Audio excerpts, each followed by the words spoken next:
Yan, welcome sa ating CHC Business Tutorial. So maraming series of tutorials akong ilalabas na video para naman makatulong, makapag-coach sa inyo ano yung mga gagawin. Okay? So ito yung isa sa or pinakauna kong tutorial. Paano ba or ano ba yung pagkakaiba pag mag-open ka ng one account, three accounts, or seven accounts? Pag-usapan natin yan. Mag-share lang ako ng screen. Tara, pag-usapan natin yung income differences kapag nag-join ka ng isang account, 3 accounts, or 7 accounts. For example, ang in-enroll mo ay Elite Package. Magkano nga uli ang Elite Package? It's 2,950 pesos for one account. So, ano magiging itsura niyan? So, ikaw to, kung saan, yan, magkakaroon ka ng left and right sides kasi binary tayo. So kapag one account, maghihintay yan kung saan mo ilalagay ang mga una, pangalawa, pangatlo at pang-apat at mga iba pang mga makakasama mo sa iyong team. Ngayon, baka iniisip mo, sandali, may kapalit ba yung 2,950 ko kapag nag-enroll ako? Yes naman, meron. Ano yun? It's 100% products. At kapag yung 2,950 na in-enroll mo, anong kapalit niyan? 100% products worth magkano? 3,000 plus worth kapag binenta mo. Now, ang tanong, meron na bang kikitain bukod dito na kapag binenta ko yung produkto, may kikitain ba ang one account? Actually, wala pa. Ang kita mo lang ngayon, kapag 100%, yung 3,000 worth na product, kapag binenta mo, doon ka kikita. Kumbaga, nabawi mo agad yung 2,950 mo kapag naibenta mo 100% ang produkto. Pero sa other ways of earning, wala muna kasi isang account lang. At ang maganda dito, pagka-enroll mo sa ating opisina, bago ka umuwi, makukuha mo produkto at pag uwi mo, meron kang 100% products. Now, ang tanong, ano-ano naman ang mga produkto na pwede kong makuha dyan sa package na binili ko? Ito yon. So, ito yung mga produkto na pwede mong piliin bago ka umuwi pagkatapos mong mag-enroll. Unang-una, meron tayong Ocean Mineral na napakaganda. Pangalawa, yung ating Therapel. At meron din tayong Organic Rub. Bukod doon, pwede kang mamili sa mga agri-products natin. Or kung ayaw mo naman ng agri-products, pwede ka namang mamili ng ating mga pabango. Meron din tayong tester kit. At meron din tayong classic personal care. Yan, wherein you can be beautiful inside and outside. And of course, meron tayo yung mga all health supplements. So lahat ng yan ay pwede mong piliin bago ka umuwi.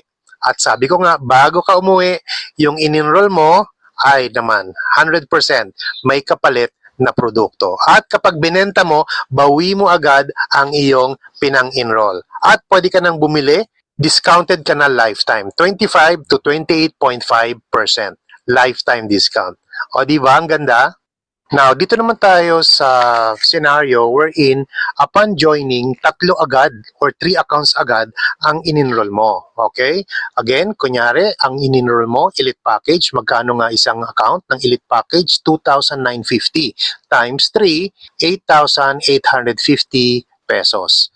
Ganitong itsura niyan. Ikaw yan, U1, U2, U3. Now, again, another tanong or same tanong, may kapalit ba yung 8,850 ko kapag umuwi ako at pagkatapos kong mag-enroll? Yes naman, sabi nga natin, laging 100% ang lahat ng ini-enroll mo dito kay CHC. 100% products at yung amount na yan, yung 8,850 mo, kapag nabenta mo yan, it's worth 9,000 plus. So dito pa lang, kumita ka na. Alright? Now, meron pa bang other ways to earn? Yes, meron tayong tinatawag na direct referral kasi 3 accounts ka. Kung saan, bawat referral makakatanggap ka ng 400 pesos each. Paano yon? Yun, no? Si U1, dahil parang lumalabas, si U2, referral mo. So, magkano yon? 400. Tapos na ba? Hindi. Kasi si U1, yun, no, may another referral, si U3, magkano na naman yun? It's 400 pesos. So lumalabas, meron kang dalawang referral or direct referral, 2 times 400, kumita ka ng 800 pesos. Grabe, di ba? So yun ang makukuha mo kapag nag 3 accounts ka. Wala ka pang ini-invite, ikaw pa lang yan, kumita ka na ng worth 9,000 pesos kapag binenta mo ang iyong produkto, bawi mo na agad ang iyong puhunan, plus nagkaroon ka ng direct referral na 800 pesos. Ang saya, di ba? What if nag-7 accounts ka upon joining? Anong ibig sabihin? Nung nag-enroll ka, 7 accounts ka agad ang kinuha mo. Ganito magiging itsura niyan, okay? Again, elite account or elite package, magkano isang account doon? 2,950 times 7 accounts equals 20,650 pesos ang ibinayad mo upon joining dahil nag-7 accounts ka. Yan. Again, this is 100% products na kapag binenta mo, it's worth 21,000 plus kapag nabenta mo. So, dyan pa lang, kumita ka na. Ngayon, ganitong itsura niyan. 7 accounts, di ba? Meron kang U1, U2, U3, U4, U5, U6, U7. So, ikaw pa lang yan. Hindi ka pa or wala ka pang ibang kasama sa team kasi ikaw pa lang yan. Ang tanong, meron ka bang kikitain kapag nag-7 accounts ka? Oo naman, ito yung mga ways to earn. Unang-una, yung tinatawag nating direct referral. Kung saan, bawat referral, bibigyan ka ng company ng 400 pesos. Paano yan? Ganito yan. Diba? Ikaw yung U1. Meron kang U2. Si U2 parang lumalabas direct referral ni U1. So merong 400 si U2. Ganon din si U3. Parang lumalabas direct referral ni U1 si U3. 400. Ganon din si U4, si U5, si U6, at si U7.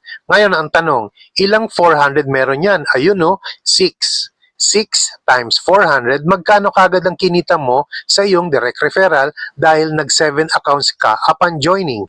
Yun, meron ka kagad 2,400. Ang tanong, yan lang ba ang kinita mo kapag nag-7 accounts ka? Hindi po. Meron kang pangalawang kikitain. Ano yun? Yun yung tinatawag na sales match. Paano yun? Kung saan, meron ka daw isa sa left, meron kang isa sa right, yun, nag-match yung dalawa at bawat tao or bawat referral, meron tayong tinatawag na points value. Magkano yon? 150 points for every elite package of 2,950. Sige nga, tingnan nga natin kung saan pag nag-match, meron kang 300 points. Paano ba yan? Tingnan nga natin, ayun no, si U2 merong 150 points, si U3 may 150 points, nag-match. Yun yung una mong match. Sabi natin, ang bawat match, 300 or 150 plus 150 equals 300. So, yung first match mo, meron ka ng 300 points. Meron pa bang ibang match? Yes. Itong si U4 may 150, si U5 may 150. So, nag-match silang dalawa. Yan yung pangalawang mong match. Magkano nga uli yun? 150 plus 150 equals 300.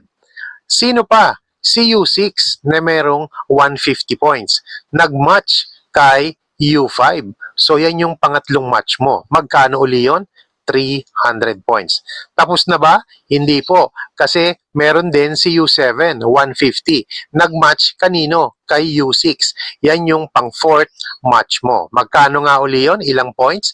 300 points. So tapos na ba? Hindi pa po kasi ito yung last match mo. Si U4 nag-match kay U7. Kaya meron kang ikalimang match. Again, 150 plus 150 equals 300 points. O, di ba? So, ang tanong, ilang matches ang meron ka? Ay, bago yun. Sabi nga natin dito sa kumpanya natin, bawat point ay 1 peso. So, ang tanong uli, ilang matches ang meron ka base dito sa 7 accounts? Yun, meron kang 5 matches dahil 300 points, sabi natin, bawat point nagiging peso. So, 300 points na 5. So, 300 pesos na 5. Magkano yun? 1,500. So, dito pa lang, pag kinumpute natin yung total, kumita ka kaagad ng 3,900 sa yung 7 accounts upon joining. Okay? Upon joining, wala ka pang nire-recruit, wala ka pang kaibigang isinasama, ini-enroll, kumita na agad ang yung 7 accounts. Diba? So, yan yung total income after encoding your 7 accounts. Ang ganda, di ba? So, iba talaga kapag 7 accounts. Iisang effort, pero ang laki kagad ng pwede mong kitain. So, ang mangyayari dyan, so yung capital mo na 20,650, i-minus mo yung kinita mo after encoding, lumalabas parang ang inilabas mo lang is 16,750. Plus, pag naibenta mo pa ng 21,000 worth, yun, kikita ka pa. Another kitaan doon. Alright? So, ano pang hinihintay mo? Ngayon, kung hindi mo kaya yung 7 accounts, at least mag 3 accounts ka muna tuhog, katulad nung ipinakita ko kanina, para iaabang mo na lang yung other 4 accounts mo. Alright? So as a summary, balikan uli natin ano yung comparison natin sa 1 account, 3 accounts, at 7 account. Again, kapag elite package, so magkano yon? Bawat isang account, 2,950 pesos. So yan yung 1, 3, 7 accounts. Magkano ang mga capital? So yan. So sa 1 account, 2,950 times 3, kung 3 accounts, 8,853 times 7, magkano yon? 20,650. So, again, lahat yan, mapa 1 account, mapa 3 accounts, mapa 7 accounts, 100% worth of product. Na kapag binenta mo, ito yung 100% worth of product na kapag binenta mo yung mga accounts na yan, mas malaki doon sa iyong naging kapital. Ngayon, punta tayo sa mga earnings. Again, meron tayong tinatawag na direct referral. Kapag nag 1 account, 3 account, 7 accounts, magkano nga uli? So kung 1 account, wala kang direct referral. Kung 3 accounts, meron kang 800. Kung 7 accounts, meron kang 2,400. Ano pa? Meron tayong sales match. Kung 1 account, 3 accounts, 7 accounts, itong itsura niyan. Again, sa 1 account, dahil wala namang match yun, wala kang kinitang sales match doon. Sa 3 accounts, wala rin kasi direct referral lang ang meron ka. Pero sa 7 accounts, meron kang sales match na 1,500. At kapag kinuwenta natin ang total earnings natin after encoding sa 1 account, again, 0 kasi wala namang naging direct referral or sales match. Pero sa 3 accounts, upon encoding, ang total earning mo is 800 at sa 7 accounts, upon encoding, meron kang 3,900. Kaya again, kung kaya mo namang mag 7 accounts, why not? Ayun, grabe, no? So, napakaganda. So, again, kung kaya naman natin na mag 7 accounts, kasi iisa lang yung effort. Actually, pare-pareho ng effort. Yung 1 account, 3 accounts, 7 accounts, isa lang ang effort nun. Pero makita nyo naman, nakita nyo yung difference ng kitaan. Lalo na kapag nagkaroon ng ibang-ibang referral. So, yan yung susunod nating tutorial. Okay, marami pong salamat at please continue supporting my YouTube channel kasi ang dami ko pong ilalagay na mga tutorials dito sa aking YouTube channel. So marami pong salamat. Paki-share lang po ito sa mga gustong malaman ano yung pagkakaiba ng 1, 3 accounts, 7 accounts. Hanggang sa uulitin po. Thank you and God bless everyone. Bye-bye.